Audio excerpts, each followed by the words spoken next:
Prime Minister and Mrs. Chretien, Ambassador and Mrs. Chretien, distinguished Canadian guests, and my fellow Americans. It has been a real honor for me to welcome the Prime Minister and Mrs. Chretien to Washington and to do our best to return the warm hospitality that Hillary and I received in Ottawa 2 years ago. The whole state visit has gone exactly as planned, except we didn't get to play golf. Now, the last time the Prime Minister and I played, we played exactly to a tie. The press corps had a field day trying to figure out how long it took the ambassadors to negotiate that result. But we wanted to give some truly symbolic, ego-overriding manifestation of the equal partnership between the United States and Canada. From the start of his career in public life, and for those of you who were not here earlier today, Jean Chrétien was elected to Parliament at the age of 29, exactly 34 years ago today.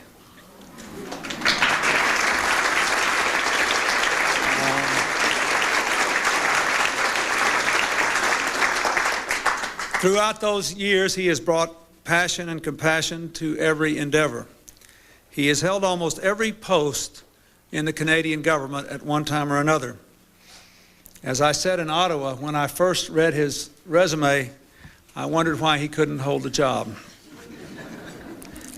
Now, as Prime Minister, he seems to be doing impressively well at that, leading his nation's remarkable economic success, his deficit down to balance this year, the lowest interest rates in 4 decades, growth rates near the top of those of the industrialized nations. Under his leadership, relations between our two nations are stronger and better than ever. Of course, close neighbors sometimes disagree. Family members sometimes disagree. But united by democratic values and our long border and rich friendship, we've always found a way to work through those disagreements with patience and mutual respect. Even back in the War of 1812, when, as Ambassador Chrétien admitted tonight when I showed him the burn marks that are still on the White House from that war, our people were officially on opposite sides. Nonetheless, the residents of St. Stephen, New Brunswick, actually lent gunpowder to their neighbors across the river in Calais, Maine, so they could celebrate the 4th of July.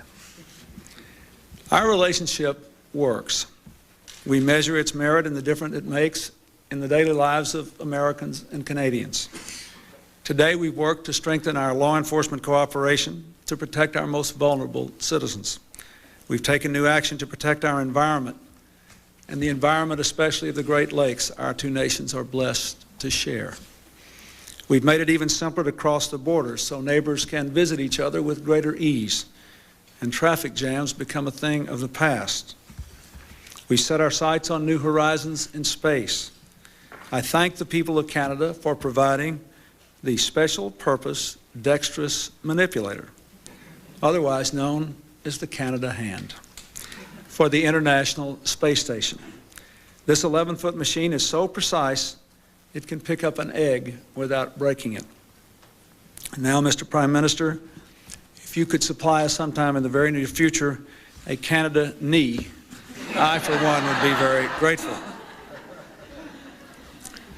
The Canada Hand is practical, sophisticated, smart, and strong. Therefore, it is a fitting symbol of the helping hand the people of Canada have always extended to the world.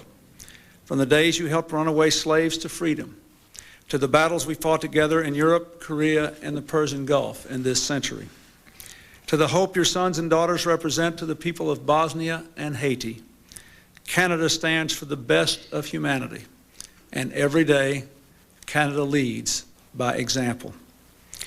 Prime Minister and Mrs. Chrétien, we are proud to honor the great and good partnership between our nations.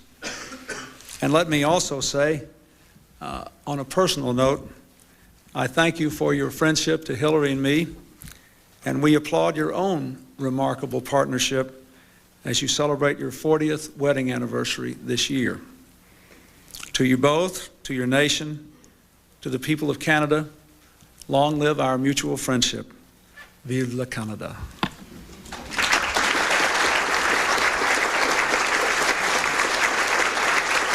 I ask you to join me in a toast to the Prime Minister and Mrs. Chretien.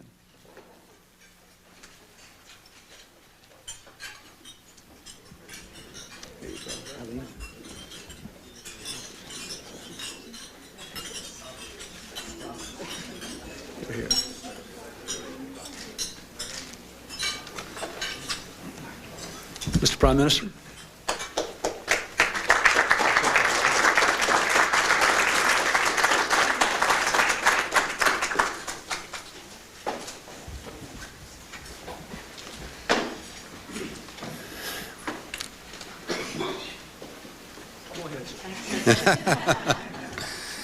Mr. President, Madam Clinton, distinguished guests, Aline and I were very pleased.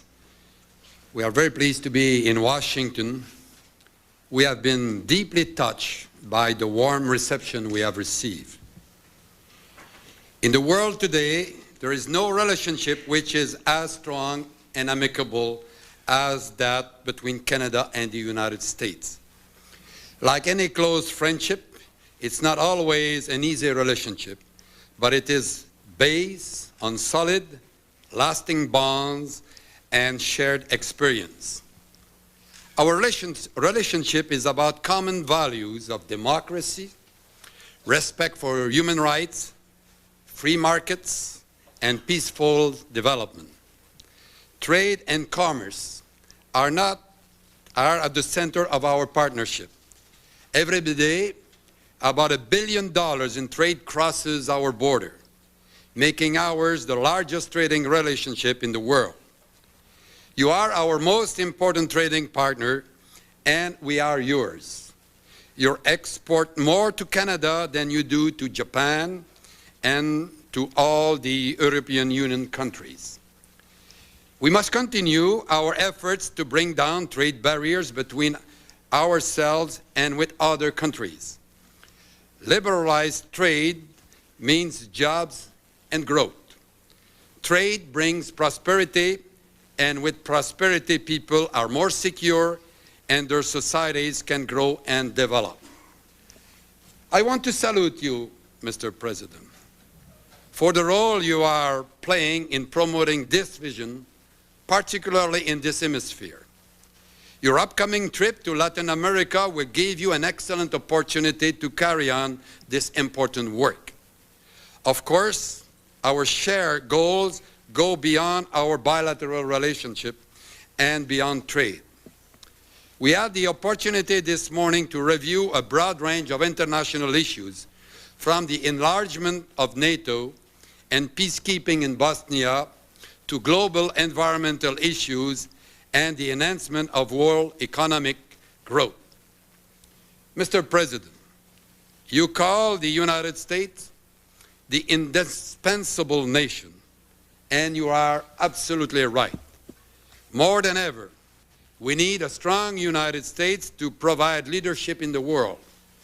We need the USA to promote the international rule of law and to stiffen the backbone of our international institutions.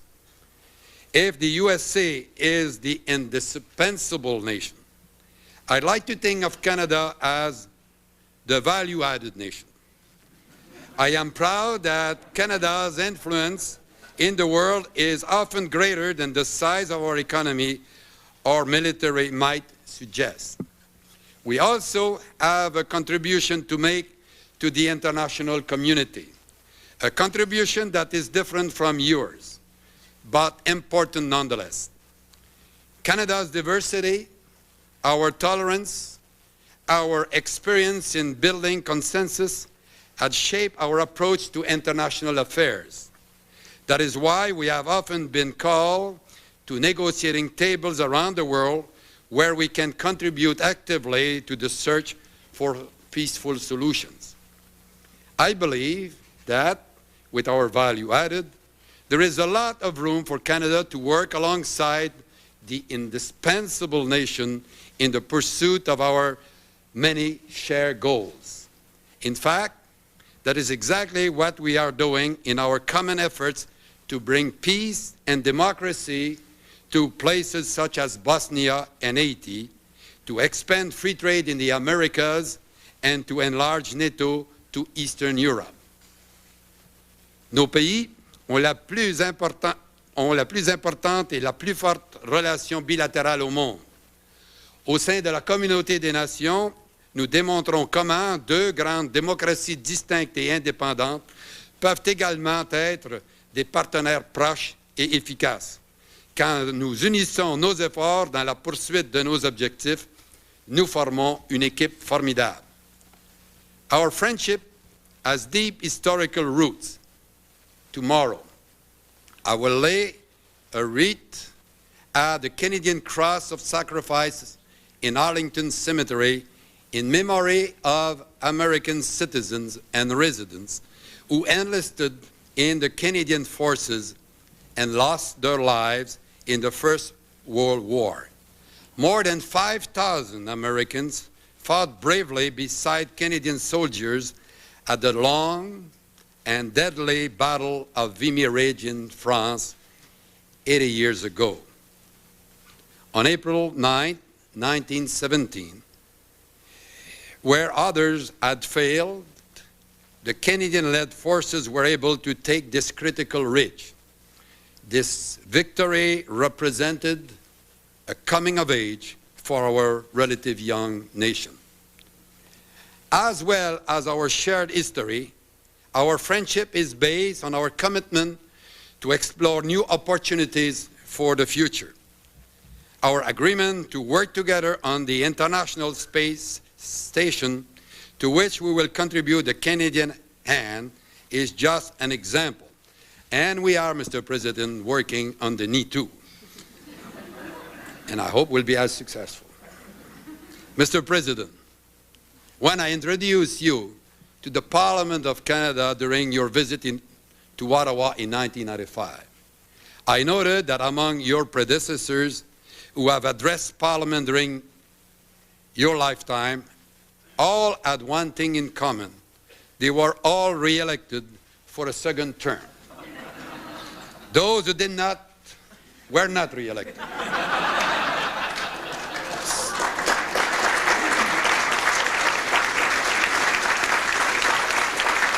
So I bet you are glad now that I've invited you, and you came to Canada, to Ottawa.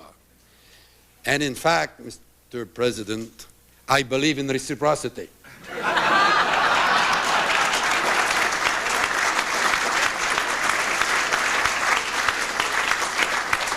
You have continued the tradition, and now you will lead your country into the new millennium, strong and prosperous, facing the future with confidence. Ladies and gentlemen, would you please join me in a toast to the remarkable friendship of Canada and the United States of America. May it continue to flourish into the 21st century. Vive les États-Unis d'Amérique, vive le Canada.